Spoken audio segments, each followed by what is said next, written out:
Bakit sambakol na naman yung pagmumukha mo? Huwag mo ngang lalong sirain ng araw ko, kundi ikaw ang malilintikan sa akin. May problema ka na naman sa inyo, no? Ano na naman bang nangyari? Ay, paano kasi si Madel? Siya na naman ang bida kanina para kay Papa. Kinumpara na naman ako sa kanya. Na naman? Tuwing nagtatalo kayo ng papa mo, hindi talaga pwedeng hindi mabanggit ang pangalan ng kapatid mong yun. Hindi ko siya kapatid, no? Di ba pareho kayo ng tatay? Eh di kapatid mo siya. Hindi ko siya tinuturing na kapatid. Ako lang ang anak ni Papa. Okay, sabi mo eh. Ano na naman bang nangyari sa inyo? Humihiram kasi ako ng puhunan kay Papa sa maliit na negosyong bala ko ipatayo eh. Sukat ba naman na kung ano-ano sinabi? Tapos kinumpara na naman ako sa babaeng yun. Ano naman kasi ang ibibigay niya sa'yo tricycle driver lang naman ang airpot mo. Alam ko naman na may pera siya. Malaki ang sahod ni Tita Lu sa bangko, no? Ang pag-tricycle niya ginagawa na lang niya libangan yun. Ang Tita Luz mo naman pala ang may pera eh. Sana sa kanya ka humingi. Hindi ka ba nag-iisip? Natural, hindi ako direktang makakahingi sa kanya kaya nga kay Papa ako humingi. Pasensya ka na ha. Bobo kasi ako kaya hindi ako nag-iisip. Galit ka na, ha? Hindi naman, kaya lang minsan kasi nakakainis na rin eh. Lagi mo na lang kasi akong sinasabihan na walang isip, hindi nag-iisip at kung ano-ano pa. Sige na, tama ng drama. Pasensya ka na. Masama lang talaga ang araw ko. Sige na, pinapatawad na kita kahit hindi bukal sa loob mong paghingi mo ng pasensya. Ay, tulungan mo lang ako mag-isip kung paano magkakapera. Ang gulo mo rin kausap, no? Sabi mo wala akong isip, pero humihingi ka sa akin ng tulong. Ewan ko sa'yo. Para din naman to sa atin ah. Tumatanda na tayo pareho hanggang ngayon, asa pa rin tayo sa pamilya natin. Anong magagawa natin? Sadyang hindi pa tayo sinuswerte. Kaya nga gusto kong magnegosyo na lang. Baka doon ako swertehin eh, hindi sa paghahanap ng trabaho. Naiiling na lang ako habang sinusundan ng tingin si Erwin. Nahiga siya sa sirang sofa habang ginawang una ng braso ko. 5 taon na kami magkarelasyon. Nagkasundo kami dahil pareho naming hilig ang inom, sugal, at pareho kaming walang pangarap sa buhay. Kaya sa edad naming to, nakasandal pa rin kami sa mga pamilya namin. Pero nitong mga huling araw, nakakaisip na rin akong ayusin ang buhay ko.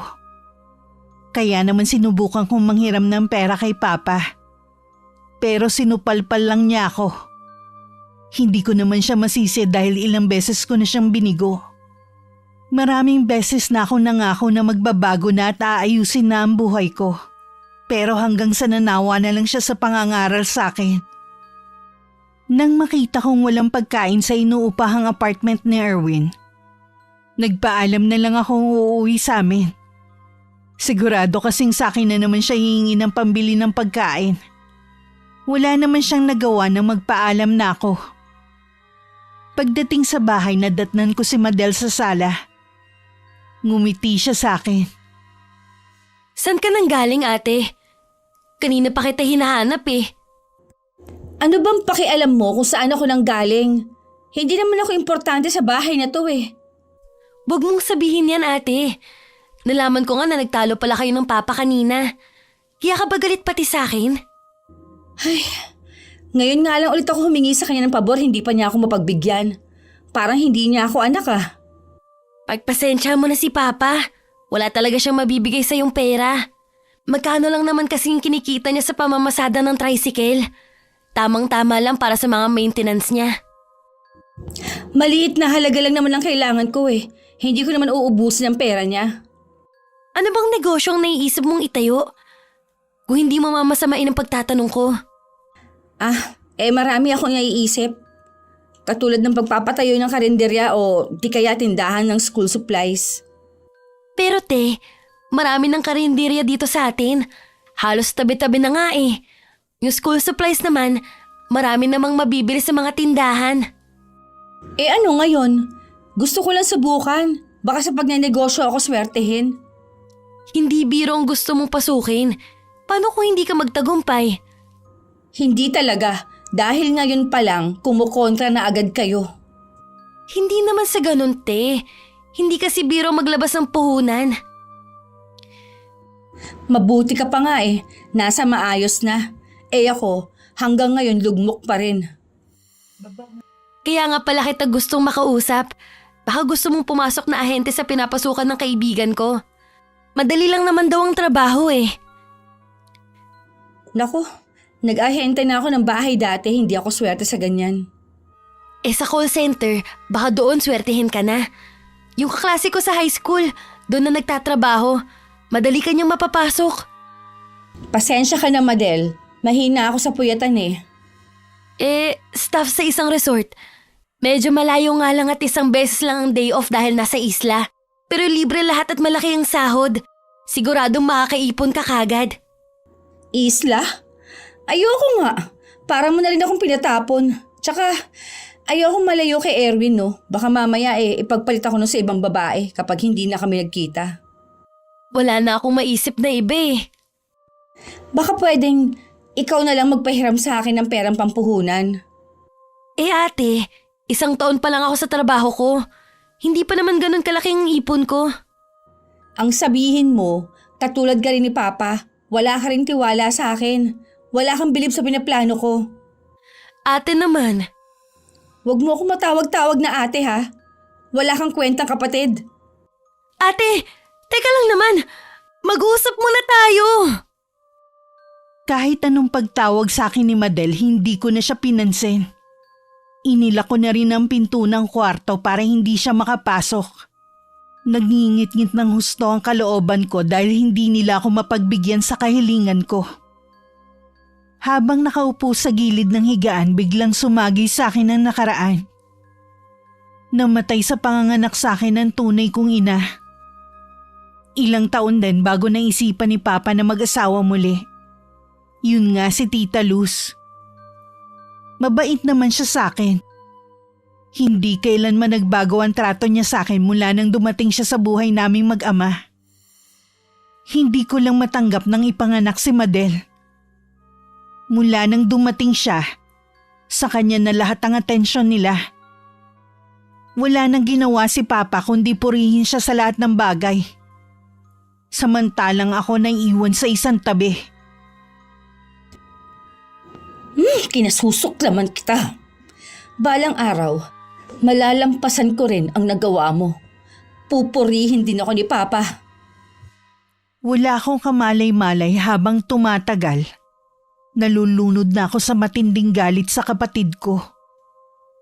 Mula pagkabata itinuring ko siyang karibal sa lahat ng bagay. Pakiramdam ko inagaw niya ang lahat sa akin. Kabilang na doon ang pagmamahal at atensyon ng ama ko. Kinabukasan sinadya kong tanghali na gumising. Paglabas ko ng kwarto, dumiretso ako ng kusina para kumain. Habang kumakain, bigla namang pumasok si Papa at ang madrasta ko. Bahagya ko lang sinulyapan ng dala nilang mga supot at basket ng ulam. Binilisan ko na ang pagkain ko para makaalis na ng bahay. Elma, kapag natapos kang kumain, linisin mo itong mga isda. Ako na lang dito. Konting trabaho lang naman to eh. Hayaan mo lang si Telma ang gumawa. Sabi mo nga, konting trabaho lang to. Si Tita Luz na lang po, may gagawin pa po kasi ako eh. Tsaka, hindi ako marunong maglinis sa mga isda. Ikaw ang inuutusan ko, kaya sumunod ka. Hindi nga po ako marunong maglinis ng isda. Anong alam mo lang gawin? Kumain at manghingi ng pera? Hindi ba balak mong magtayo ng karinderya? Paglilinis lang ng isda, hindi mo pa alam. Hindi na nga po matutuloy dahil wala naman akong pampuhunan. Kung yan pala ang plano mo, sana nag-ipon ka. Kaso tamad ka nga magtrabaho. Mas gusto mong atupagin ang mga bisyo mo. Ano ba ang pakialam niyo sa bisyo ko ha? Hindi naman ako sa inyo humihingi ng pambili ko ah. Hindi nga sa ngayon. Pero kapag nagkasakit ka, sa amin ka rin naman lalapit. Makalayas na nga sa bahay na to. Diyan ka magaling. Kapag pinagsasabihan ka, umiiwas ka. Lagi niyo lang kasi akong pinagagalitan na parang bata. Wala na akong ginawang tama sa paningin niyo ah. Wala naman talaga. 31 ka na. Hanggang ngayon wala ka pa rin maayos na buhay. Tama na kayo, nakakaya sa mga kapitbahay natin. Siguradong naririnig kayo sa labas. Paano tong si Papa? Ako na naman ang nakita. Sige na, Iha. Tapusin mo na ang pagkain mo. Nawalan na ako ng gana. Bastos ka talagang babae ka. Bumalik ka rito. Kinakausap pa kita. Hayaan mo na lang ang anak mo. Sumusobra na kasi.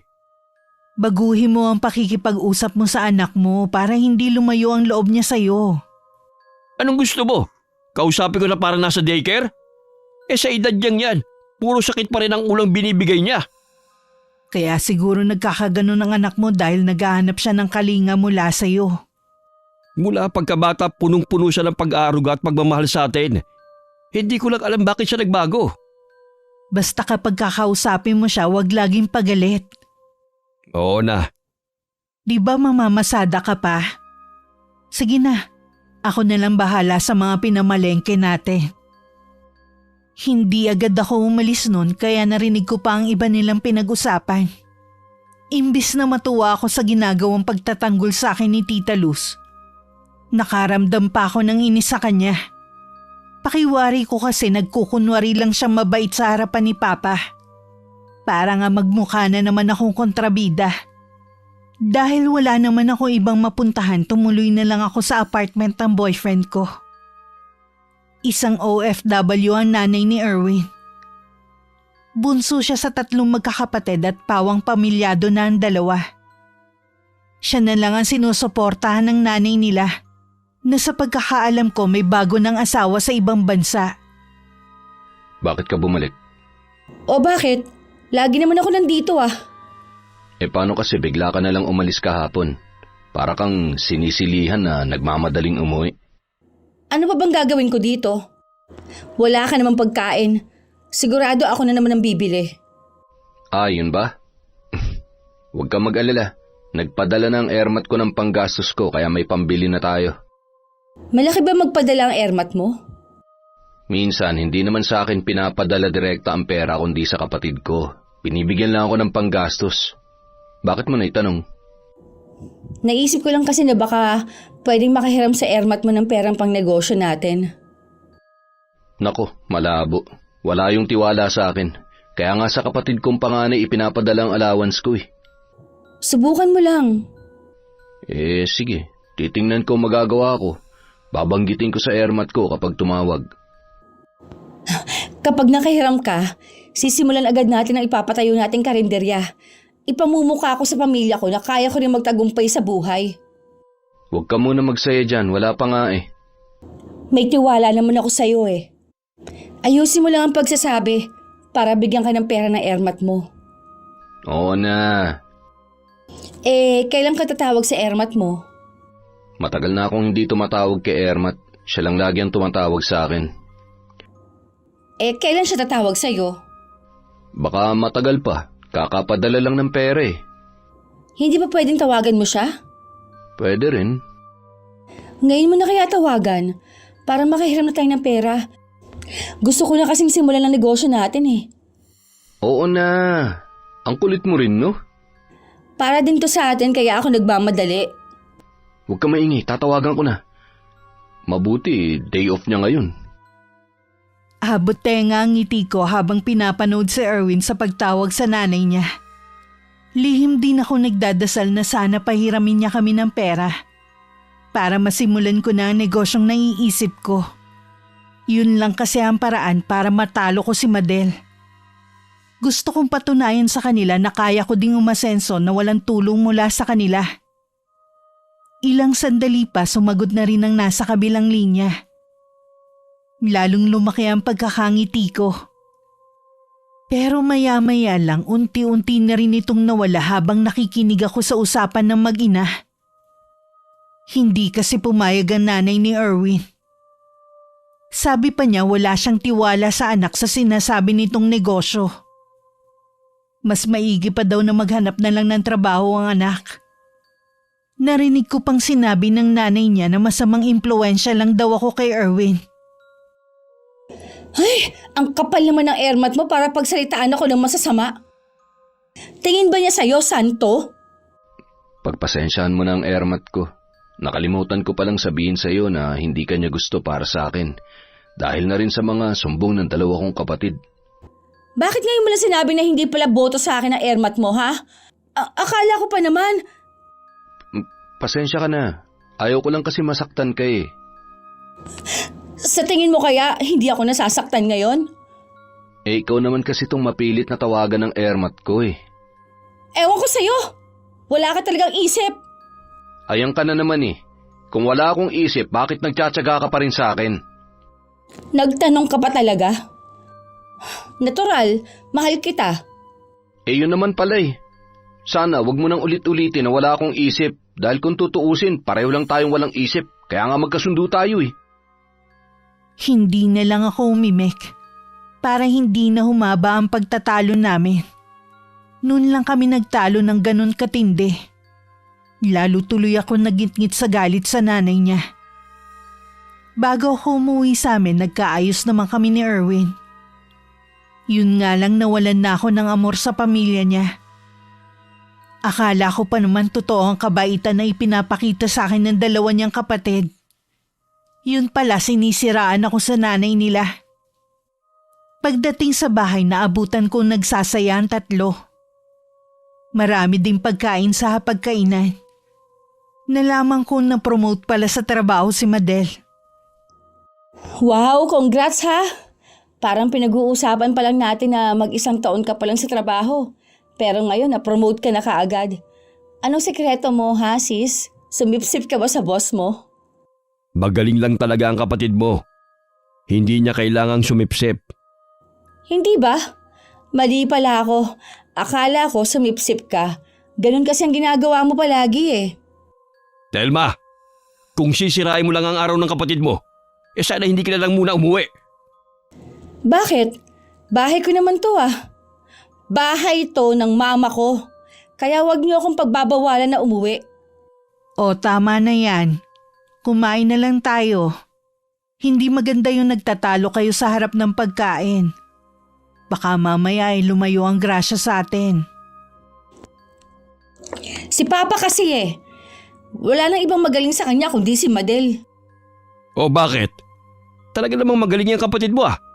Kahit kailan hindi niya ako binigyan ng sakit ng ulo. Eh ikaw, kung kailan nagkaedad ka, lalo ka pang naging pasaway. Kaya ako ganito dahil din sa inyo. Mula nang dumating ang mag-inang niyan, binaliwala mo na ako. Sa kanila lang umiikot ang mundo mo. Hindi totoo yan. Itinuring kang parang tunay na anak ng tita Luz mo. Pinag-aral ka niya sa magandang eskwelahan noon. Ikaw lang tong nagloko. Kahit ano pang sabihin nyo, wala talaga akong halaga sa bahay na to. Sana, nawala na lang ako noon. Tumigil ka na sa mga pinagsasabi mo. Hindi ako titigil hanggat hindi ka natatauhan. Sarili mong anak, binabaliwala mo. Kinasusuklaman ko kayong lahat. Telma! Bumalik ka dito! Hayaan mo na lang siya, Juanito. Ako na lang ang kakausap sa kanya. Walang utang na loob talaga ang babaeng yon. Pagkatapos ng mga ginawa natin sa kanya, lalo ka na. Yun pang igaganti niya. Nung unti-unti siya nagbabago, alam ko nang nagseselo siya sa amin ng kapatid niya. Kaya nga gusto kong mapalapit sa kanya eh. Pero siya naman tong umiiwas.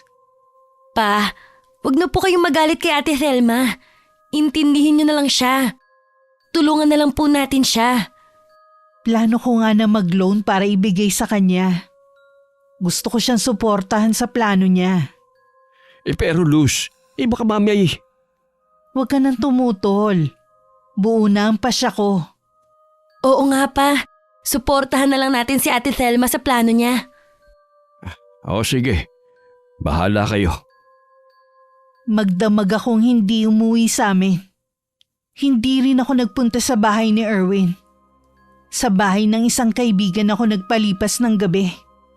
Sinamahan din niya ako uminom. Kahit papano guminhawa ang pakiramdam ko. Yun nga lang pagising kinabukasan parang minamartilyo ang ulo ko. Nagkape lang ako at saka na ako nagpaalam na uuwi. Pagdating sa bahay, sina Tita Luz at Madel lang ang naabutan ko. Palagay ko na masada si Papa kahit araw ng linggo. Kanina ka pa namin hinihintay. Saan ka pala nagpalipas ng gabi? Sa bahay ng isang kaibigan. May sasabihin pala kami sa iyo ni Mama. Kung tungkol sa nangyari kagabi, alam nyo, hindi ako hihingi ng dispensa. Lalong hindi ko babawiin ang mga sinabi ko na. Pakinggan mo munang sasabihin ni Mama. Ano ba kasi yun?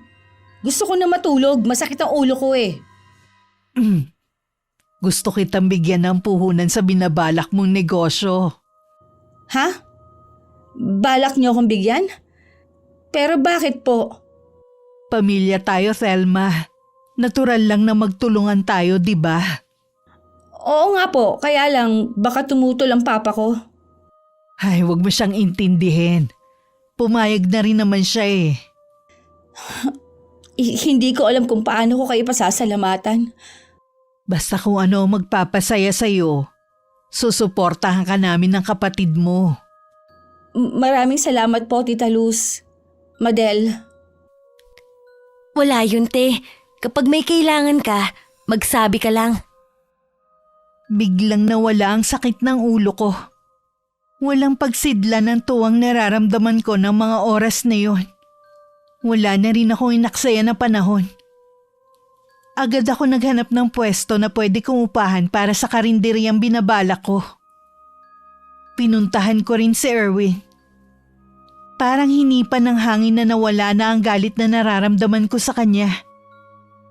Maski siya nagulat sa sinabi ko. Hindi rin niya mapigilang ma-excite sa binalita ko. Mabait naman palang madrasta mo eh.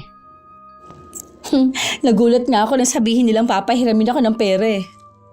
Siguro naman, hindi mo naaawayin ng kapatid mo. Hindi na no.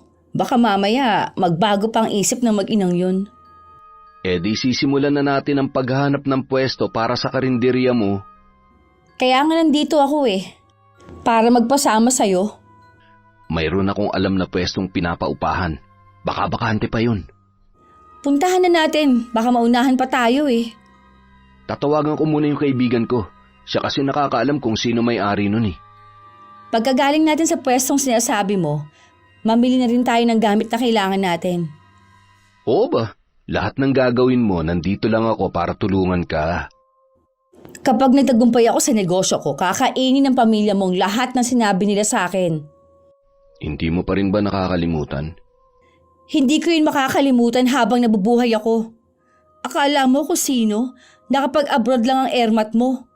Kapag bumalik siya dito, iisang lupa pa rin naman ang aapakan namin. Kaya dapat hindi siya mapagmataas sa kapwa niya. Ang dami mo namang sinabi. Mabuti pa, puntahan na lang natin yung bahay ng kaibigan ko. Doon na lang natin pag-usapan ang mga gagawing plano. Mabuti pa nga, kesa naman uminit na naman ang ulo ko. Habang papunta kami sa bahay ng kaibigan na sinasabi ni Erwin, marami ako naiisip na gawin. Para maipamukha sa nanay ng binata ang mga sinabi niyang masama sa akin. Patutunayan ko sa kanilang lahat na kaya ko ring umangat. Malapit lang naman ang bahay na pinuntahan namin. Doon din sa lugar na yun nakatira ang may-ari ng pwesto na balak kong upahan. Medyo nagulat lang ako sa presyo ng upa na hinihingi sa akin ng may-ari. Paliwanag naman niya, daanan daw kasi ng mga tao at maganda ang pwesto. Wala na rin dapat ayusin. Meron na rin daw linya ng tubig at kuryente. Sa huli pumayag na rin ako. Nangako ako kapag hawak ko na ang pera, magbabayad na ako ng paunang bayad sa upa. Samantala ng mga oras na yun sa bahay, magkausap si Papa at si Tita Luz. Hindi ba dapat matuwa ka dahil kahit papano may planong umasenso ang anak mo? Ang sakin lang kasi, mas gusto ko yung paghirapan niya ang puhunan sa balak niyang negosyo. E paano nga siya makakaipon kung wala naman siyang trabaho? Isa pa nga yun eh, napakatamad namang magtrabaho. Maswerte na kung tumagal ng 5 buwan sa pinapasukan. Madalas kapag nagsawa na at nahirapan basta na lamang umaalis. Paano kung ganun din ang gawin niya sa negosyo niya? Hindi naman siguro. Iba naman kasi ang negosyo sa trabaho eh. At saka inaalala rin kita hindi birong inuutang mo para lamang ibigay sa kanya. Kaya ko naman yun bayaran. Ang mahalaga sa akin, mapabuti ang anak mo. Ang bait mo talaga. Sana'y masuklian balang araw ni Telma ang kabutihan mo sa kanya. Kahit hindi siya nanggaling sa akin, mahal ko siya at tinuturing kong anak. Kailan mo nga pala makukuha ang niloan mong pera? Sa makalawa na. Kaya sana kapag nagumpisa na ang anak mo sa plano niya, suportahan mo na lang ha? Oo naman. Gusto ko rin namang mapaayos ang buhay niya. Nang makuha ko ang pera kay Tita Luz, agad na rin ako nagbayad ng upa. Namili na rin ako ng mga kakailanganin kong gamit. Katulad ng mga kaldero, kaserola at kalan. Nagbibigay din naman ng advice sina Tita Luz at Madel. Pero mas pinili kong wag silang pakinggan. Dahil hindi ko pa kaya magbayad ng tauhan, kami na lang muna ni Erwin ang kumilos sa karinderya. Siya ang nakatoka sa kusina at ako naman ang nasa kaha. Sa unang araw marami ang kumain. Halos lahat ay mga kaibigan ni Erwin. Sa loob ng ilang linggo ayos naman ang negosyo ko. Hanggang sa napansin ko na pailan-ilan na lang ang kumakain. Bakit ang dami mong nilutong ulam? 1 kilo lang naman to menudo ah. Kita mo nga na napakaraming natira kahapon. Dapat siguro kada araw iba-iba putahe niluluto natin. Pwede naman, kaya lang kailangan natin kumuha ng kusinero. Limitado lang kasi ang alam kong lutuin eh. Ano naman ang ibabayad natin? Kita mo nga hindi pa natin nababawi mga ginastos natin eh. Hindi ko alam kung ano pang kulang sa pagkain natin. Malinis naman ang lugar, daanan ng tao. Baka hindi sila nasasarapan sa luto mo. Grabe ka naman. Subukan mo kayo magluto. Anong mali ko sa pagluluto? Prito lang naman ang kaya ko lutuin, no? Huwag kang mag-alala, makakabawi din tayo. Dadami rin ang mga customer natin. Mabuti pa, bumalik ka na sa kusina. Ako nang bahala rito. Lingid sa akin nakatanaw pala sa malayo si Papa. Naiiling na lang siyang tumalikod at sumakay ng tricycle niya. Dahil wala namang kumakain pa ng araw na yon, maaga na lang ako umuwi. Naabutan ko si Madel sa sala. Agad siyang ngumiti na makita ko. Tiningnan ko lang siya at lalampasan na sana nang bigla niyang kumustahin ang karinderya ko. Okay naman. Bakit mo naitanong? Wala naman. Mukhang pagod ka. Hindi kasi biro ang magpatakbo ng karinderya eh. Mabuti nga ikaw, nasa opisina lang at maghapon lang nakaupo. Samantalang ako, all around ang kilos ko. Mahirap din naman ang trabaho ko. Minsan nga, sumasakit na rin ang ulo ko. Kahit anong sabihin mo, mas mahirap pa rin ang ginagawa ko. Hindi naman natin kailangan magtalo eh. Ang mahalaga, nagawa mo na ang matagal mo ng pangarap. Oo naman, ito talaga ang gusto ko. Siya nga pala, baka kailangan mo ng tulong. Kapag wala akong pasok, pwede kitang tulungan sa karinderya mo. Hindi na kailangan. Kaya naman namin ni Erwin na magtrabaho. Ganito na lang, baka pwede mo akong pautangin ng pera? Ha? Saan mo gagamitin? Kulang pa kasi yung perang pinahiram ni Tita Luz eh.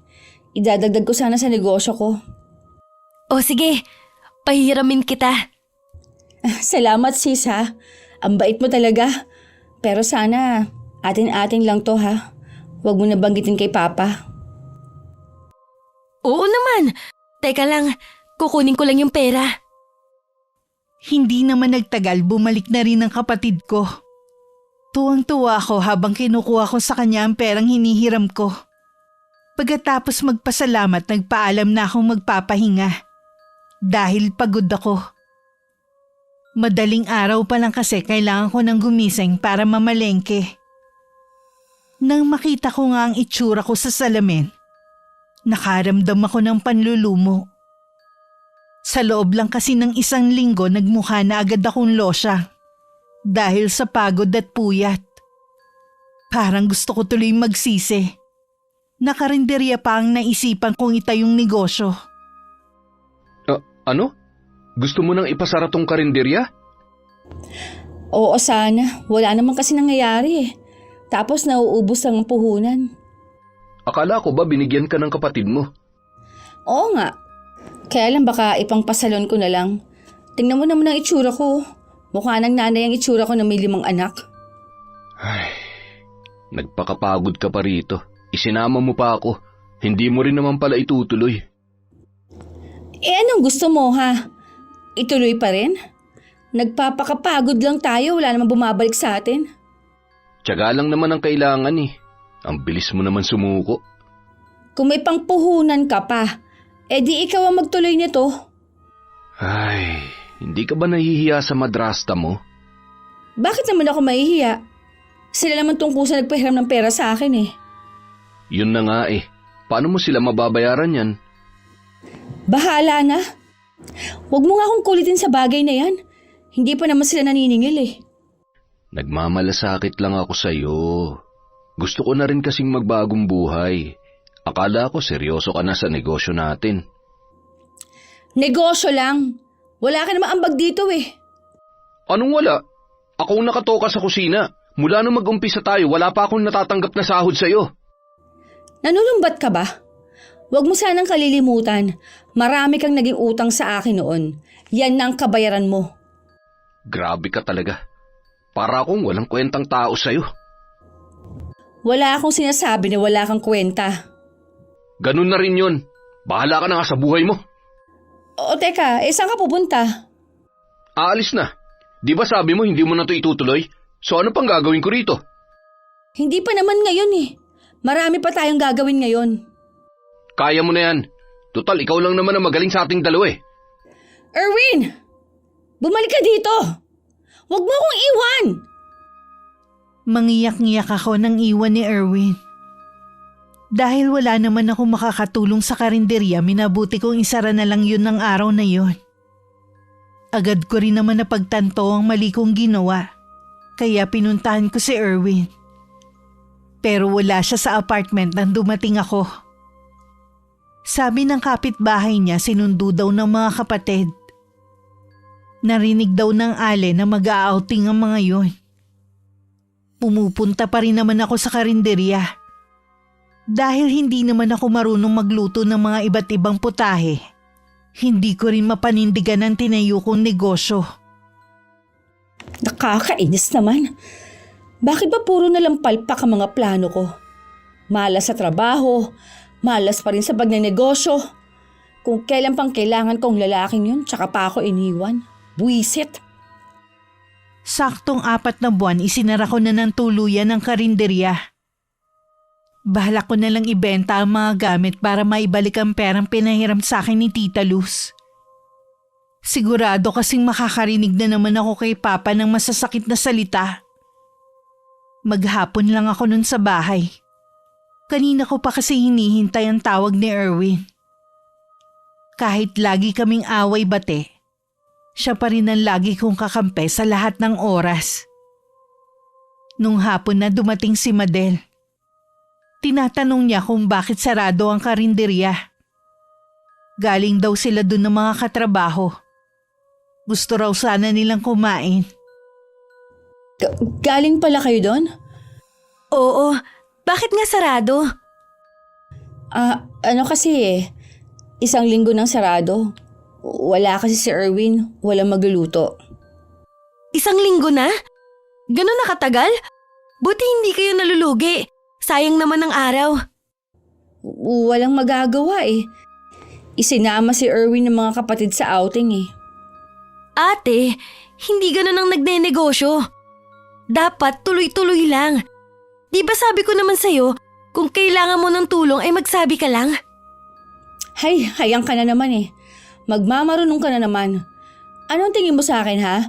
Bata na kailangan pa ng gabay? Hindi naman sa ganun, te. Gusto ko lang makatulong para hindi masayang ang perang pinahiram sa'yo ni Mama. Di lumabas din ang totoo. Nag-aalala ka sa perang pinahiram ng mama mo sa akin. Akala mo naman hindi ko ibabalik sa inyo. Nag-loan ng mama para maipahiram sa'yo. Sana naman matuto kang gamitin sa tama. Tingin mo, ginamit ko sa walang kwentang bagay ang pera na yon? Kita mo naman, di ba? Nagtayo ako ng negosyo. Nang sa ganon, hindi nyo na ako minamaliit. Wala namang nagmamaliit sa'yo dito eh. Ikaw lang ang nag-iisip niyan. Lahat kami, gusto ka naming tulungan. Bakit nanunumbat ka? Hindi naman panunumbat yun eh. Tama na! Ikaw na magaling sa lahat ng bagay. Bakit pa galit na galit ka na naman? Nakakabwisit ka na kasi eh. Bakit hindi ka nalang mawala? Ganyan mo ba ako kamuhian, ate, ha? Lahat na nga ginagawa ko eh. Namin ni mama para matuwa ka. Ikaw ang nagdala ng kamalasan sa akin. Dahil sa'yo, hindi natupad ang mga pangarap ko. Bakit ako ang sinisisi mo? Hindi mo ba naisip na dahil kay mama kaya ka nakapag-aral sa private school noon? Kung anong meron ako, meron ka rin. Masyado ka lang kasing makasarili at alam ko din na mainggit ka sa akin. Hindi totoo yan. Bakit ako mainggit sa'yo? Oo nga, nakapagtapos ka. Pero mas di hamak naman na mas maganda ako sa'yo. At maraming kaibigan. Ikaw, mula noon, iniiwasan ng mga tao dito. Dahil na rin yun sa'yo. Akala mo yata hindi ko alam na sinisiraan mo ko sa ibang tao. Kahit sa mga bata noon, kinakausap mo sila para hindi makipaglaro sa akin. Ang sama mo! Hindi ko alam ang sinasabi mo. Makaalis na nga. Diyan ka magaling! Ang umiiwas kapag alam mong naiipit ka na. Ano bang gusto mo, ha? Baguhin mo yung masamang ugali mo, ate. Hindi ka aasenso kung puro galit yung nasa puso mo. Hindi na ako nakasagot pa nang bigla na lang akong talikuran ng kapatid ko. Mariin na lang na napako yung mga palad ko sa galit. Hindi ko rin maiwasang mag-alala. Dahil siguradong magsusumbong siya kay Tita Luz at Papa. Ilang araw tuloy akong hindi umuwi sa amin. Umiiwas kasi ako sa komprontasyon. Mabuti na lang batiin na ulit kami ni Erwin. Kaya madalas nasa apartment niya ako. Alam na ba ng pamilya mo na tuluyan mo nang ipinasara ang karinderya mo? Ay, tingin ko hindi pa nila alam. Hindi pa siguro nagsusumbong si Madel. Minsan nakita ko sa may labasan yung kapatid mo. Dekotse naghatid sa kanya. Hindi lang yun, gwapo din yung lalaki. Ang swerte talaga ng kapatid mo sa lahat ng bagay, no? Pakialam ko sa kanya. Balang araw, mauubos din ang swerte niya. Bakit kasi hindi mo gayahin yung kapatid mo? Bakit ko naman siya gagayahin? Idol mo ba siya? Di ikaw ang gumaya sa kanya. Meron kasi akong sasabihin sa'yo eh. Ano naman ang sasabihin mo? Gusto kasi ni Ermat na sumunod na ako sa kanya sa Italy. Ano? Bakit naman? Doon na lang daw ako maghanap ng trabaho. Pumayag ka naman. Kung hindi kasi ako papayag, hindi na ako padadala ng pera. Di maghanap ka ng trabaho. Alam mo namang hirap ako maghanap ng trabaho dito sa atin eh. Ang dami mo pang dahilan. Ang sabihin mo, gusto mo ring umalis. Hindi mo man lang ako inisip. Kaya nga gusto kong ituloy mo ang negosyo mo. Para sana bago ako umalis nasa maayos ka ng kalagayan. Kaso, nalugi nga. Kapag umalis ka, wala na akong kakampi pa. Bakit hindi ka na lang maghanap ng trabaho? Sabi ko naman sa'yo, malas nga ako. Paano ako makakahanap ng trabaho? Lahat na lang kasi inagaw sa akin ni Madel. Kinasusuklaman ko talaga siya habang nabubuhay ako. Hindi pa man nakakaalis si Erwin, sobrang lungkot na ang nararamdaman ko. Pag-uwi pa sa bahay, nadatnan kong may bisita pa si Madel. Isang matangkad at guwapong lalaki. Marahil siya ang tinutukoy na nakita ni Erwin. Narinig ko pang ipinagmamalaki ni Papa ang kapatid ko sa lalaki. Nang dumaan ako sa harapan nila, ngumiti naman ang lalaki. Si Papa at si Madel formal lang akong tiningnan. Nung hapunan lumabas ako nang tawagin ako ni Tita Luz. Sila lang ni Papa ang naroon at wala si Madel at ang bisita niya. Tayong tatlo lang ang maghahapunan ngayon. Ipinagpaalam kasi ni Mark ang kapatid mo. Boyfriend na po ni Madel ang bisita niya. Nanliligaw pa lang. Ang swerte naman ni Madel. Mukhang mayaman naman niligaw niya oh. Kung ako sa kanya, sagutin na agad niya. Aba, pag nagkataon buhay reyna siya sa piling ng lalaking yun. Naku, mahirap naman pumasok basta-basta sa isang relasyon. Sabi ko nga sa kanya pag-isipan pa rin niyang mabuti. Huwag ka ako siyang magmadali. Magiging pihikan pa ba siya? Buti nga may nagkagusto sa kanyang mayaman no. Kahit mukha siyang manang manamit. Mas gusto na namin na ganun manamit ang kapatid mo. Kaysa naman sa iba dyan na halos labas na ang kaluluwa sa pananamit. Wala naman ako masamang ibig sabihin Kumusta na nga pala yung karinderya mo, Iha? Ha? Ay, wala po bang nababanggit sa inyo si Madel? Tungkol sa karinderya ba? Wala naman. Bakit hindi mo sabihin sa Tita Luz mo na nalugi lang ang karinderya mo? Ano ka mo? Nalugi? Pero bakit? Noon pa naman sinabihan na kita na walang patutunguhan ng pagpapahiram mo sa babaeng yan ng pera. Kanino nyo naman po nalaman yan? Sa tingin mo kaya walang magsasabi sa akin na taga rito? O paano yan? Paano mo may babalik ang perang ipinahiram sa iyo ng Tita Luz mo? Inutang lang din niya yon para meron siyang maibigay sa iyo. Maghahanap po ako ng trabaho para maibalik ko yung pera. Maghahanap na naman. Tapos ano? 1 o 2 buwan lang? Magre-resign ka na naman? Hindi na po ako mag-resign, pangako po yan. Alam mo kasi, sa paulit-ulit na mga ginagawa mo, ang hirap ng paniwalaan yung mga sinasabi mo. Di wag. Lagi naman kayong ganyan. Kita mo yung ugali mo? Kaya paano ako maniniwala sa'yo, ha? Tsaka kayo maniwala kapag may trabaho na ako. Patutunayan ko sa inyo na mali kayo ng iniisip sa akin. Nang sulyapan ko si Tita Luz, pareho sila ng ekspresyon ni Papa. Parang pati siya hindi na rin naniniwala sa akin. Nang sumunod na mga araw, dama ko ang malamig na pakikitungo sa akin ng madrasta ko. Binabati pa rin naman niya ako at inaalok sumabay sa pagkain pero malamig na ang pakikitungo niya sa akin. Naghahanap na rin ako sa kasalukuyan ng trabaho. Nagpapatulong ako sa mga kakilala ko pero hindi naman nila ako mairekomenda.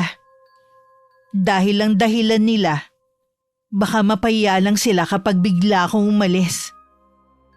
Kahit nakakaramdam ng hiya, kinausap ko na si Tita Luz kung pwede niya akong ipasok sa trabaho. Nakakahiyaman po. Hihingi sana ako ng tulong. Baka po meron kayong alam na trabaho na pwede kong pasukan. Ay, pasensya ka na, Iha. Wala akong alam Para naman po imposible ang sinasabi nyo. Marami na po kayo natulungan ng mga taga rito na makapasok sa trabaho. Tsaka, di po ba, noon nyo pa ako pinipilit na magtrabaho? Noon yun, Iha. Kahit po ano pong trabaho, payag na ako.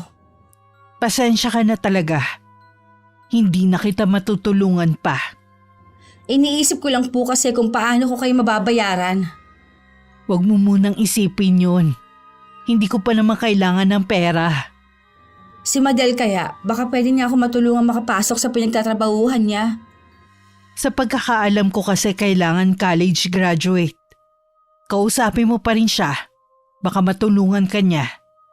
Sige po, kakausapin ko po siya mamaya pagdating. Sige, Iha. May gagawin pa kasi ko Hinintay ko nga si Madel na makauwi. Pero hindi ko naman siya nakausap dahil hinatid siya nung manliligaw niya.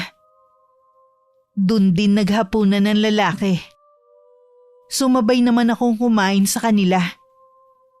Lihim kong pinag-aralan ng manliligaw ni Madel. Hindi ko tuloy maiwasang mainggit sa kapatid ko. Habang nagliligpit akong mag-isa sa kusina, dinig ko naman ang masaya nilang tawanan sa sala. Pakiramdam ko awang-awa ko sa sarili ko. Parang hindi kasi ako miyembro ng pamilya. Kinabukasan ko na rin nakausap si Madel. Ramdam ko rin ang malamig niyang pakikitungo sa akin. Lagi ring nakataas ang noo niya na parang nagmamalaki sa akin. Sa kabila nun, itinuloy ko pa rin ang paghingi sa kanya ng pabor. Nabanggit na siguro sa ni Tita Luz yung sinabi ko sa kanya. Walang binabanggit si Mama. Ano ba yun?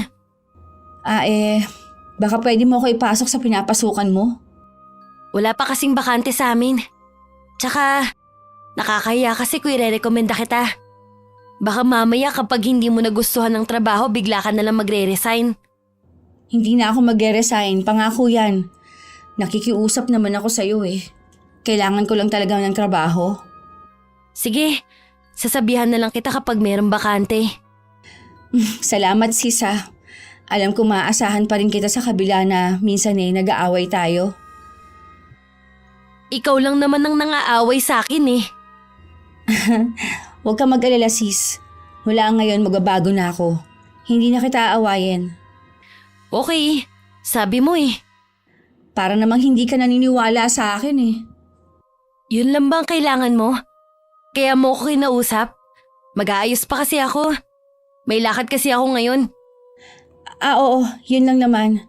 Saan ang lakad mo? Di ba wala ka namang trabaho ngayon? Susunduin kasi ako ni Mark. Ganun ba? Ang swerte mo naman sa kanya. Marami nga ang nagsasabi niyan. O paano? Maiwan na muna kita. Nasilip ko pa sa may bintana ang pag-alis ng kapatid ko at manliligaw niya. Hindi ko napigilan na mapaiyak sa matinding sama ng loob. Pakiramdam ko kasi nalamangan na naman ako ng kapatid ko. Nang sumunod na araw, umaasa ako na may papasok ako ni Madel sa trabaho niya. Pero ilang araw na wala pa rin siyang sinasabi. Mukhang nakalimutan na niya ang ipinapakiusap ko. Matulin na lumipas ang 1 linggo. Nagtataka ako kung bakit may mga bag sa sala at bihis na bihis ang madrasta ko at si Papa. Ano meron? Bakit nakabihis kayo? Oh, bakit hindi ka pa nakaayos? Malapit nang dumating ang sundo natin. Ha? Hindi ko maintindihan. Ano ba meron? Iniimbita tayo ni Mark sa resort nila. Doon kasi isa-celebrate ang birthday ng mama niya. Teka nga lang, hindi mo ba alam? Hindi ko po alam eh. Nung isang araw pa to sinabi ni Madela. Baka naman nakalimutan mo lang. O sige na, magbihis ka na. Bilasan mo lang ha, at nakakayang paghintay ng susundo sa atin. Awa nito. Kasi tayo lang ang isasama ni Madel sa birthday ng mama ni Mark. Ha? Bakit naman? Alam naman ni Mark na 4 tayo sa pamilya, di ba? Oo nga, kaya lang Ang gusto kasi ni Madel, tayo lang ang isama. Sinabi ba yan ni Madel? Oo Iha, pasensya ka na ha. Gusto man kitang isama, kaya lang, hindi ko naman pwedeng pangunahan ng anak ko. Kung ganun po pala, si Madel ang ayaw akong isama. Lumalabas na rin pala ang tunay niyang ugali. Luz, hindi pwedeng maiwan dito si Telma. Okay lang na maiwan ako pa. Mag-enjoy na lang kayo sa pupuntahan niyo. Kung ganun hindi na lamang ako sasama. Ano ka ba, Juanito? Nakakaya kay Mark. Bakit kasi ayaw isama ni Madel ang ate niya? Masama pa rin kasi ang loob ni Madel sa kapatid niya dahil sa huli nilang pag-aaway. Sumobra na rin kasi ang anak mo kaya napuno na si Madel. Totoo ba na nag-aaway ka ng kapatid mo? Ano naman ang sinabi mo sa kanya ha? Maliit na bagay lang po yun. Pinalaki lang niya. Nandito na ang sundo natin. Tsaka na kayong mag-usap ha. Baka hinihintay na tayo ni na Madel at Mark. Paano anak? Alis muna kami. Kakausapin ko na lamang si Madel mamaya. Mag-iingat ka rito ha. Huwag mong kalimutang ilak ang pinto at isara ang mga bintana. Tumango na lang ako kay Papa. Sa may pinto, tinanaw ko ang pagsakay nila sa magarang sasakyan. Nang ako na lang ang naiwan, hindi ko na napigilan ng maiyak sa sama ng loob. Lalo lang din nadagdagan ng galit ko kay Madel. Isinara ko lang ang pinto at saka ako nagtungo sa apartment ni Erwin. Napayakap na lang ako sa kanya ng mahigpit. Ikinuwento ko sa kanya ang nangyari sa bahay kanina. May ugali rin palang kapatid mo, no? Oo naman. Sabi ko nga sa'yo nagpapanggap lang yung mabait. Pero may tinatago rin kamalditahan. Mabuti pa, dito ka na lang matulog. Sa makalawa pa palang balik nila eh. Ay, ano pa nga ba? Kaysa naman magmukmuk ako mag-isa sa bahay namin. Gusto ko rin naman masulit ang pagsasama natin bago ako umalis. Tuloy na ba talaga ang pag-alis mo? Oo eh. Darating nga sa susunod na buwan si Ermat eh. Sabay na daw kaming aalis. Mukhang desidido na talagang ilayo ka sa akin ng Ermat mo ah. Iniisip lang nun ang kinabukasan ko. Paano tayo? Ayaw kitang paasahin. Marami kasing pwedeng mangyari kapag nagkalayo na tayo. Sa bagay, tama ka naman. Mukhang nag-iisip ka na ngayon ha? Kung ako lang talaga, ayokong umalis. Kaya lang mapilit silang lahat eh. May hihingin sana akong pabor sa'yo bago mo ako iwan. Anong pabor? Gusto kong gantihan ng kapatid ko sa ginawa niya sa akin. Ha? Bakit mo pa siya gustong gantihan? Maliit na bagay lang naman ang ginawa niya sa'yo ah. Ikaw nga, lagi mo siyang inaaway. Mayabang na kasi siya ngayon Kesyo may mayamang manliligaw. Lumaki na agad ang ulo niya. Baka naman kasi napuno mo na sa'yo. Bakit hindi mo na lang hayaan? Total, marami naman silang naitulong na mag-ina sa'yo noon. Natural lang na tulungan nila ako. Hindi naman ako ibang tao. Ano bang ganti ang gusto mo sanang gawin sa kapatid mo? Gusto ko yung pinakamasakit. Gusto kong iwan siya ni Mark. Hanapan mo ako ng marunong mambarang. Ano? Nasisiraan ka na ba ng bait? Kapatid mo gusto mong ipabarang? Gusto ko lang naman siyang turuan ng leksyon. Sa nakikita ko, matinding inggit ang dahilan kung bakit mo gustong ipabarang si Madel. Hindi ka ba nag-iisip? Paano kung mamatay ang kapatid mo? Tuturuan nga lang ng leksyon Hindi ko rin naman maaatim na mamatay ang kapatid ko. Hindi maganda ang pinaplano mo. Hindi ka ba natatakot sa karma? Hindi. Mas naniniwala ako sa malas. Si Madel ang dahilan kung bakit hindi ako sinuswerte. Lagi niya kasing hinahadlangan. Ikaw lang naman ang nag-iisip niyan Walang taong malas. Yan ang laging sinasabi sa akin ni Ermats. At tingin ko tama siya. Ano? Tutulungan mo ba ako? Pag-isipan mo mabuti ang pinaplano mo Baka pagsisihan mo yan sa huli. Buo na ang pasya ko. Hindi na magbabago pa. 2 araw din bago umuwi ang mga kasama ko sa bahay. Pinahatid ulit sila sa bahay kasama pa si Mark. Hindi rin naman nagtagal ang manliligaw ng kapatid ko at umalis na rin ito. Umiiwas ng tingin sa akin si Papa, gayon din si Tita Luz. Marahil nakukonsensya sila na naiwan ako mag-isa sa bahay. Samantalang parang baliwala lang kay Madel ang nangyari. Kumusta ang lakad niyo? Nangitim ka agad pa Sinamantala ko na kasing makapaglublob sa dagat. Dahil minsan lang naman yun. Mabuti naman kung ganun. Maiwan ko muna kayo. Magpapahinga na muna ako. Wala ka man lang bang pasalubong para sa akin ha sis? Wala Tsaka hindi naman kami sa mall nang galing para bumili ng pasalubong. Ang mabuti pa samahan na muna kita sa kwarto, Madel. Meron din pala akong sasabihin sa'yo. Maiwan na muna namin kayo, ha? Dahil ba, nakausap ko na ang kapatid mo. Hindi ko rin nga talaga siya masisisi. Sumusobra ka na rin kasi. Sabi niya nga si Madel na naman ang kakampihan niyo. Wala akong kinakampihan sa inyo. Ikaw lang lagi ang pinagsasabihin ko dahil sa mga mali mong ginagawa. Lahat naman ng ginagawa ko mali sa paningin niyo. Kahit ako nagagalit sa ginawa mo. Malaki ang naibigay na pera sa'yo ng Tita Luz mo. Pero sinayang mo lamang. Tapos kayo, sa kanila ka pa lumalapit para humingi ng tulong para makapagtrabaho. Ako lang nakikiusap sa'yo, anak. Tumayo ka na lamang sa sarili mong mga paa. Ikaw na lamang mag-isa ang maghanap ng trabaho. Huwag mo na silang asahan. Sa kauna-unahang pagkakataon, hindi pagalit ang tonong ginamit sa akin ni Papa. Sa kabila na hindi kami nagtalo, Mas masakit ang mga binitiwan niyang salita ng mga sandaling yun. Mula nga nung tuluyan na kami nagkaroon ng distansya magkapatid. Tuwing kakain, hindi sumasabay si Madel. Hindi na rin tuloy sumasabay si Tita Luz. Alam kong naiipit si Papa sa away namin magkapatid. Hindi na rin ako nakatiis na hindi kumprontahin si Madel. Nagkaroon ka lang ng mayamang manliligaw. Bigla ka na nagbago. Akala mo kung sino ka na. Boyfriend ko na si Mark. Siguro naiinggit ka na naman sa akin, no? Bakit naman ako maiinggit sa'yo? Dahil ako, nakapagtapos ang pag-aaral. May magandang trabaho at mayamang boyfriend. Eh ikaw, anong meron sa'yo? Di ba wala? Wala ka kasing pangarap sa buhay. Tingnan ko lang kung saan makakarating niyang kayabangan mo. Pwede ba, te? Tigilan mo na ako. Gusto ko ng tahimik na buhay. Iyang inggit mo at galit, itabi mo na lang yan. Huwag ka munang tumalikod. Kinakausap pa kita eh. Ayoko na nga makipag-away sa'yo alang-alang sa mga magulang natin. Dahil alam ko nahihirapan din sila. Palibhasa kasi, wala kang pakialam.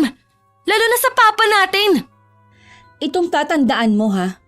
Pagbabayarin kita sa mga ginawa mo sa akin. Hindi ko alam na papasok ng bahay nun si Tita Luz. At narinig niya ang huli kong sinabi bago ako iniwan ni Madel. Tinanong pa niya ang anak kung anong pinagtalunan namin. Nang mga sumunod na araw, mas lalong lumala ang sitwasyon namin sa bahay. Alam kong naiipit si Papa sa pagitan namin ni Madel. Parang tukso naman na gusto kong galitin palalo ang kapatid ko. Isang araw bigla na lang siyang nahimatay. Labis ang pag-aalala ng mga magulang namin. Agad siyang dinala sa ospital at napasugod din si Mark. Parang nahimatay lang, taranta na silang lahat. Sana nga magkasakit na malubha para matagalan sa ospital. Hindi ko akalaing magkakatotoo ang hiling ko. Ilang araw nang nasa ospital si Madel. At hindi pa rin matukoy ang sakit niya. Labis naman ang saya ko sa nalaman. Kulang na lang magtatalon ako sa tuwa. Habang nasa ospital ang kapatid ko, naroon din ang mga magulang namin. Minsan umuwi si Papa para kumuha ng mga damit. Kumusta na po si Madel pa? Mas lalong lumalala ang kalagayan ng kapatid mo. Hanggang ngayon ba galit ka pa rin sa kanya? Kaya ba hindi mo man lang siya madalaw sa ospital? Naiilang po kasi ako kay Tita Luz eh. Baka kung anong sabihin niya kapag nagpunta ako doon. Isang tabi muna ang nararamdaman mo. Isipin mo muna ang kalagayan ng kapatid mo. Sige po pa, dadalawin ko siya. Mabuti pa sumama ka ngayon sa akin. Tatapusin ko lang itong ginagawa ko. Wala na akong magawa kundi ang pumayag sa gusto ni Papa. Pagdating nga sa ospital, nagkakagulo ang nurse at doktor sa loob ng isang silid. Naririnig ko naman ang pagpalahaw ng iyak ni Tita Luz. Pagsilip ko sa loob ng silid, nanlaki ang mga mata ko. Dahil puno ng sugat ang katawan at mukha ng kapatid ko. May mga bukol sa balat niya at pumipintig-pintig pa. Nakita ko mismo na may lumabas doon na insekto. Tumalikod na lang ako dahil hindi ko na rin kinayang nasasaksihan ko. Nang bigla akong may maalala, mabilis akong umalis ng ospital at pinuntahan ko si Erwin sa apartment niya. Na-ospital si Madel? Kumusta na siya ngayon? Kung makita mo sana siya, nakakadiri ang nangyayari sa kanya ngayon. Masaya ka pa talaga sa nangyari sa kanya. Bakit hindi? Di ba usapan naman natin to? Tuturuan natin ang leksyon ng kapatid ko. Nakukonsensya na nga ako. Tsaka takot ako sa karma eh. Huwag kang matakot. Hindi ka makakarma. Swerte ka na nga eh. Biruin mo, makakarating ka ng Italy nang walang kahirap-hirap. Siya nga pala, baka ilang araw muna tayong hindi magkita. Ha? Bakit naman? Mapapaaga kasi ang dating ni Ermats eh. Baka sa makalawa, dumating na yun. Di ibig sabihin, mapapaaga ang pag-alis mo? Nagawa ko naman ng pinapagawa mo. Siguro naman wala kang tampo sa akin. Hindi naman mawawala ang tampo ko sa'yo dahil iiwan mo na ako. Bago ako umalis, makikipagkita muna ako sa'yo. Kahit siguro hindi na. May isa pa akong payo sa'yo. Makipag-ayos ka na sa pamilya mo. Kahit anong mangyari, sila pa rin ang dadamay sa'yo. Bakit niyo po inuwi si Madel dito sa bahay? Baka mamaya ay lumala ang sakit niya. Hindi siya kayang gamutin ng mga doktor dahil hindi natural ang sakit niya. Po? Anong ibig niyo sabihin? May bumabarang sa anak ko. Barang? Bakit niyo naman po yan nasabi? Dahil insekto ang ginagamit sa kanya para pahirapan si Madel. Ano po ang mangyayari kay Madel? Kaya niyo po ba siya inuwi dito sa bahay para dito nilang hintayin ang kanyang... Hindi, Telma. Mali ka nang iniisip mo.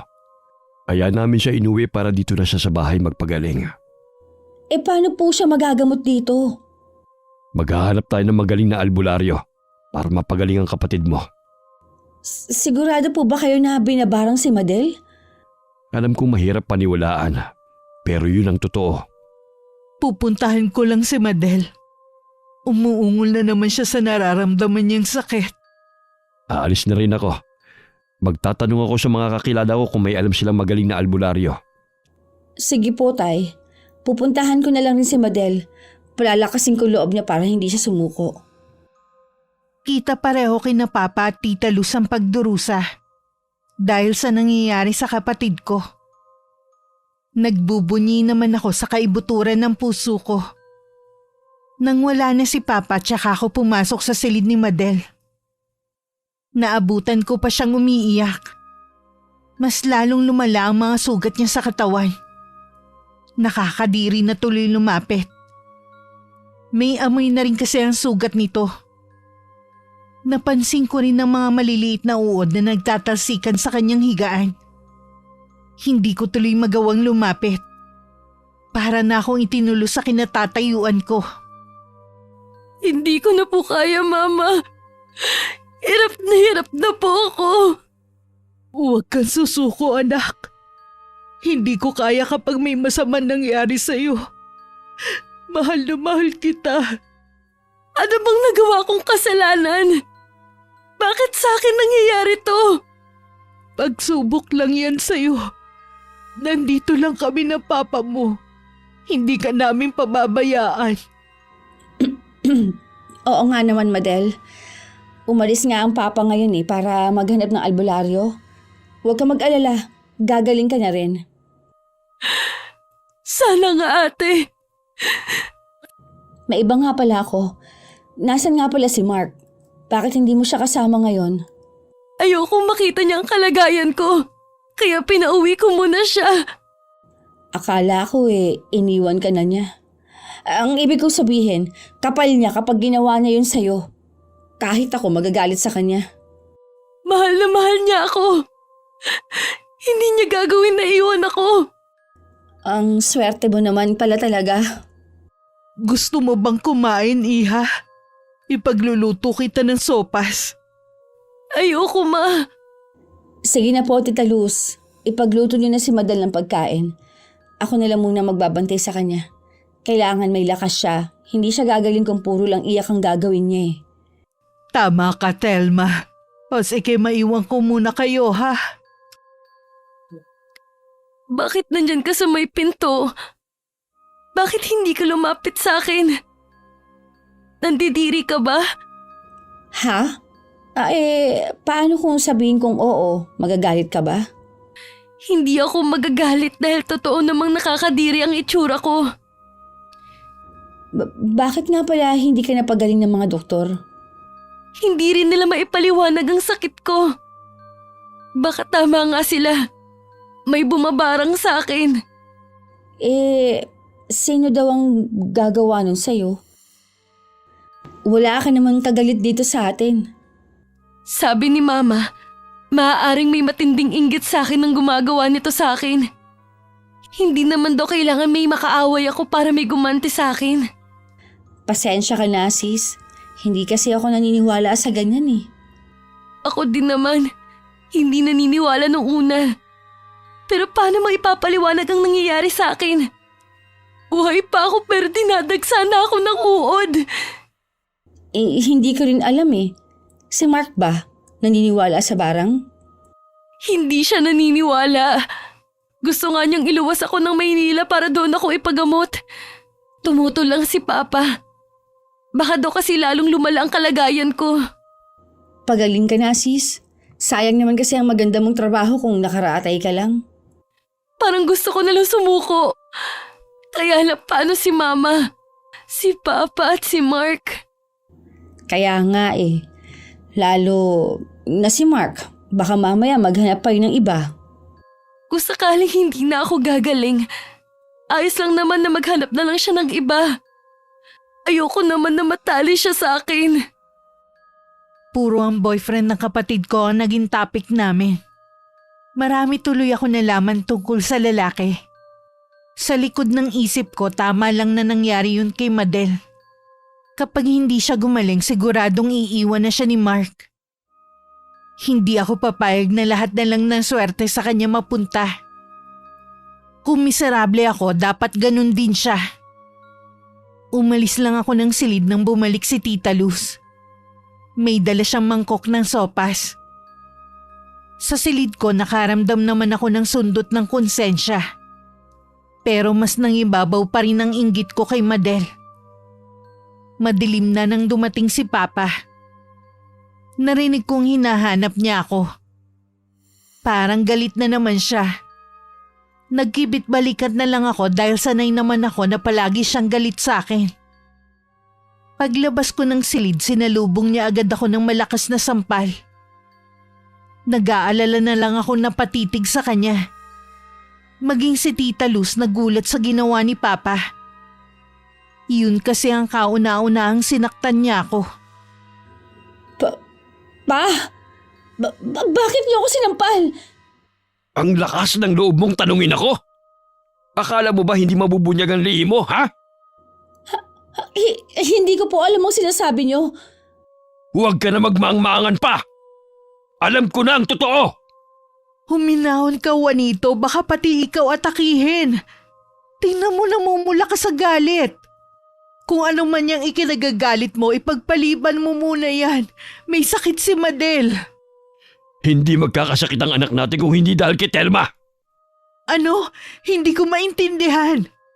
Ipaliwanag mo nga ano kinalaman ni Telma sa nangyari sa anak natin. Bakit, Telma? Paano mo nagawang ipabarang ang kapatid mo? Bakit? Ano? Ikaw, Telma, nagpabarang kay Madel? Hindi ko po alam ang sinasabi ni Papa. Hindi ko magagawa yun kay Madel. Maniwala kayo, Tita Luz. Huwag ka na magsinungaling pa. Nakausap ko ng nanay ni Erwin. Umami na sa kanya ang anak.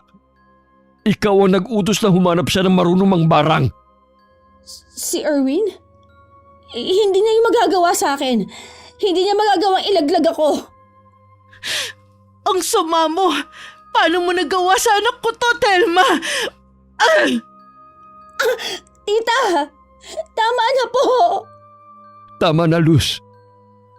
Bitiwan mo ako! Huwag mong kampihan ang anak mo! Hindi ko siya kinakampihan. Pero hindi tamang saktan mo siya. Hindi tamang saktan ko ang anak mo, ha? Paano naman ang anak natin? Binarang niya ang anak natin! Wala sa tamang pag-iisip ang babaeng yan. Dahil sa sobrang inggit niya sa anak ko, ginawa niya yun. Tita Luz! Huwag mo kong matawag-tawag na tita. Kinususok lamang kita. Hindi kita mapapatawad sa ginawa mo sa anak ko.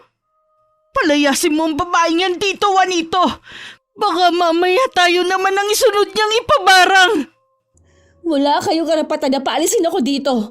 Bahay ito ng mama ko at hindi kay Papa. Baka nakakalimutan mo, bulok na ang bahay na to nang magsama kami ng papa mo. Ako lang ang nagpaayos at nagpalaki.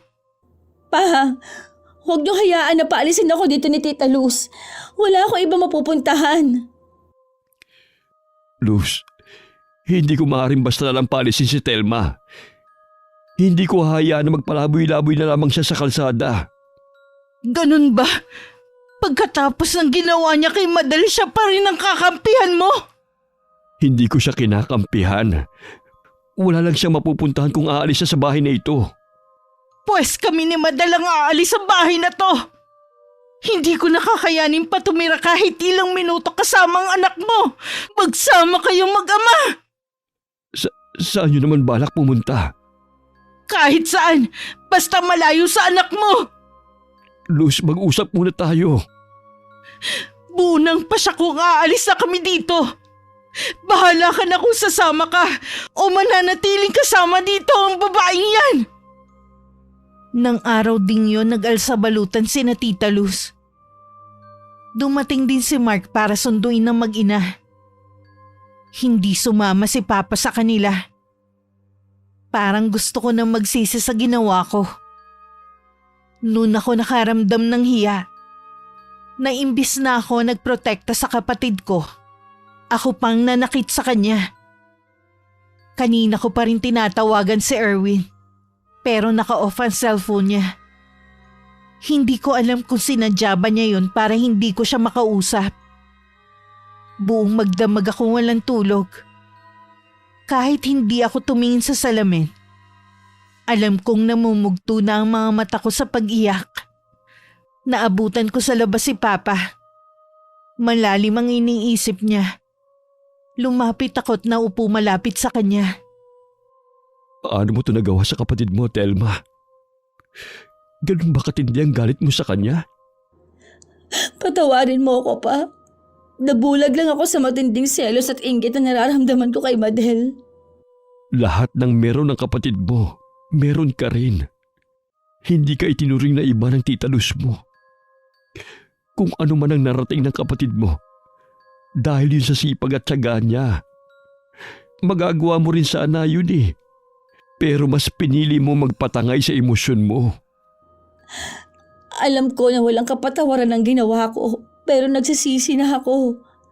Handa akong pagbayaran ng ginawa ko kay Madel. Ipakulong niyo na lang ako. Hindi ko gagawin yun. Sa kabila ng ginawa mo, anak pa rin kita. Hindi kita maaaring pabayaan na lamang. Pangako po. Magbabago na ako. Hindi ko na ulit gagawin ang kasamaan na yun. Huwag mo na lang sabihin. Gawin mo rin para sa sarili mo. Mamaya pala aalis muna ako. Ayos lang bang maiwan ka muna rito mag-isa ng ilang araw? Kailangan ko kasing puntahan ang kapatid mo eh. Okay lang po. Nakahanap na po kayo ng albularyo? Oo. Ang kaibigan ng Tita Luz mong may kakilala. Sana'y mapagaling na ang kapatid mo. Gusto ko po sanang humingi ng kapatawaran kay Madel. Pero alam kong imposible pa yun ngayon. Mabait ang kapatid mo. Sigurado na patatawarin ka rin niya. Sige na nga po. Kaya lang ang Tita Luz, tuluyan ng lumayo ang loob sa akin. Hindi mo siya masisisi. Pero balang araw, mapapatawad ka rin niya. Tunay na anak na rin ang turing niya sa'yo. Walang ina na kayang tiisin ng anak. Kahit imposible, umaasa pa rin ako mapapatawad ako ng kapatid ko at ni Tita Luz. Nang araw ding yun, pumunta si Erwin sa bahay para humingi ng kapatawaran at magpaalam na rin. Lalo tuloy bumigat ang pakiramdam ko. Dahil ilang araw na lang iiwan na niya ako. Paano? Hindi na tayo magkikita niyan? Baka doon ka na rin makahanap ng asawa. Sa dami ng mga nangyari, sana mahanap mo ang kaligayahan at kapayapaan. Sorry din kung dahil sa akin, nagkagalit kayo ng pamilya mo. Hindi mo kasalanan. Walang dapat sisihin kundi ako. Pati ikaw dinamay ko pa. Kumusta na nga pala si Madel? Sabi ni Papa, nagpapalakas na lang daw ang kapatid ko. Labi siya ng hina dahil sa nangyari sa kanya. Muntik na rin siyang mamatay. Mabuti na lang naagapan. Habang buhay kong dadalhin sa dibdib ko nangyari sa kanya. Kung sakaling dumating ang karma sa akin, tatanggapin ko yun ng maluwag sa dibdib ko. Ganon din ako. Habang buhay kong pagsisisihan ang ginawa ko sa kanya. Nang araw na yun, naghiwalay kami na walang samaan ng loob ni Erwin. Nangako naman siya na tatawag sa akin kapag may pagkakataon. Ipinaubayan na rin ni Papa ang bahay sa akin. Sumama na siya kina Tita Luz kung saan sila nakatira ngayon. Paminsan-minsan dinadalaw naman niya ako. Sa kanya ko rin nalaman na ikakasal na ang kapatid ko. Isang araw akala ko si Papa ang kumakatok sa may pinto. Kaya nagmamadali akong buksan yun. Ganun na lang ang gulat ko nang makita ko si Madel. Kumusta ka na, te? Ayos lang. Kumusta ka na rin? Mabuti rin. Kaya pala ako nandito para ibigay sa iyo ng personal to imbitasyon sa kasal ko. Nabanggit nga ni Papa na ikakasal ka na nga daw. Madel, patawarin mo sana ako sa lahat ng mga ginawa ko sa'yo. Pinagsisisihan ko ng lahat. Matagal na kitang pinatawad, ate. Mas matimbang pa rin sa akin ang pagiging magkapatid natin. Salamat. Ang bait mo talaga. Alam mo ba, hindi ako makatulog kakaisip. Minsan, gusto ko nilang isuplong ang sarili ko sa mga polis. Baka sakali mabawasan ang bigat na nararamdaman ko. Wag na wag mong gagawin yan. Hindi yun ang solusyon. Napatawad na kita. Kaya sana, may natutunan ka rin sa nangyari sa'yo. Oo, magiging aral na ito sa akin. Niyakap ko pa si Madel. Nang mga sandaling yon, alam kong tapos na ang kabanata ng buhay ko na yun. Burado na ang dating ako na puno ng inggit, panibugho at galit sa puso ko. Nang araw ng kasal, humingi din ako ng kapatawaran kay Tita Luz. Niyakap naman niya ako, tinawag na anak. Alam ko katulad ni Madel na patawad na rin niya ako. Noon ko lang napagtanto na napakaswerte ko pala talaga. Masyado lang akong binulag ng pagiging makasarili ko. Masasabi kong mapalad ang isang taong biniyayaan ng buong pamilya.